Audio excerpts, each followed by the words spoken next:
தாம்பரம் அருகே பம்மல் பகுதியில் பாதாள சாக்கடைக்காக பள்ளம் தோண்டும் பணியில் ஈடுபட்டிருந்த தொழிலாளி மீது மண் சரிந்து விழுந்ததில் அவர் சம்பவ இடத்திலேயே உயிரிழந்தார். இதுகுறித்து அந்த பகுதி மக்களிடம் நமது செய்தியாளர் அப்துல் காதர் நடத்திய கலந்துரையாடலை தற்போது பார்க்கலாம். தாம்பரம் மாநகராட்சி 1வது மண்டலத்துக்கு உட்பட்ட பம்மல் பகுதியில் கலைஞர் நெடுஞ்சாலை அருகே உள்ள இளங்கோ சாலையில் பாதாள சாக்கடை திட்ட பணிக்காக குழி தோண்டும் பணி நடைபெற்று வந்தது. இந்த பணியில் ஈடுபட்டிருந்த ஒப்பந்த பணியாளர் அருள் என்பவர் தற்போது அந்த மண் சரிவில் சிக்கி உயிரிழந்துள்ளார். குறிப்பாக இந்த பகுதிகளில் இருந்து 3 ஆண்டுகளுக்கு மேலாக இந்த பணிகள் நடைபெற்று வருவதாகவும், தொய்வான இந்த பணிகளில் அடிக்கடி விபத்து ஏற்படுவதாகவும், முறையான பாதுகாப்பு ஏற்பாடுகள் செய்யாத இந்த விபத்து காரணம் என கூறப்படுகிறது. தற்போது இந்த பகுதி மக்கள் இருக்கிறார்களை கேட்கலாம். சார், இந்த பணி எவ்வளவு நாள் நடக்கிறது? இந்த பணியினுடைய மெத்தன போக்காக நீங்க பல்வேறு குற்றச்சாட்டு என்னென்ன மெத்தன போக்கு பண்ணிக்கலாம்? இந்த ரோடு பணி குறைஞ்சது ஒரு 2.5 வருஷம் மேல போகுது. பள்ளம் நோண்டுறாங்க, திரும்பி ட்ரைனேஜ் வைக்கிறாங்க, திரும்பி க்ளோஸ் பண்றாங்க, திரும்பி நோண்டுறாங்க, திரும்பி பைப் லைனு பாதாள லைனுன்னு நோண்டி நோண்டி ஓப்பன் பண்றாங்க, திரும்பி க்ளோஸ் பண்றாங்க. கிட்டத்தட்ட ஒரு 2.5 வருஷத்துக்கு மேல இந்த பணி போகுது. இப்போ இந்த மண் சரிவுல உயிர் இருக்குது. முறையான பாதுகாப்பு பணிகளோட இந்த பணிகள் நடைபெறுகிறது. ஆக்சுவலா பாதுகாப்பு இல்லை, அதனால தான் அவர் இறந்துட்டாரு. நான் ஜேசிபி வச்சு நோண்டுறாங்க, திரும்பி 2 பசங்க உள்ள இறங்கி ஹேண்ட்ரில்லிங் மிஷின் வச்சு பண்றாங்க.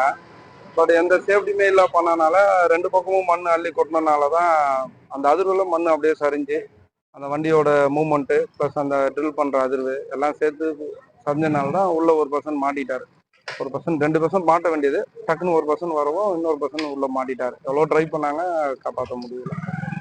இப்ப குறிப்பா இந்த பணிகள் 3 ஆண்டுகள் நடக்கிறது. இந்த மாநகராட்சி சார்பாக இந்த பகுதியில் ஆய்வுகள், இந்த பணிகள் எப்படி போகுது, இந்த ஆய்வுகள்லாம் மேற்கொள்றாங்க.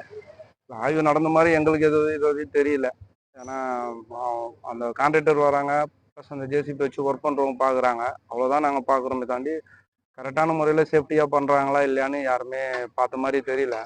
15 வண்டி வந்தவர் கூட இதான் சொன்னாரு, சேஃப்டியா நீங்க பண்ண வேண்டியது தானே, இதோட 3 இன்சிடென்ட் ஆயிடுச்சு.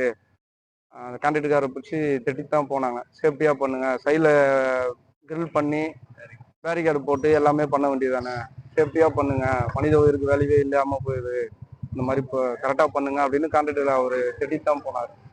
நீங்க ஏற்கனவே சொன்ன மாதிரி இது 3 விபத்துகள் நடந்திருக்கு. இப்ப என்ன கோரிக்கை வைக்கீங்க அரசு? இல்ல, ஒர்க் பண்றது ஓகே தான், ரைட்டு தான் எங்களுக்கு. ஆனா சேஃப்டியா பண்ணுங்க.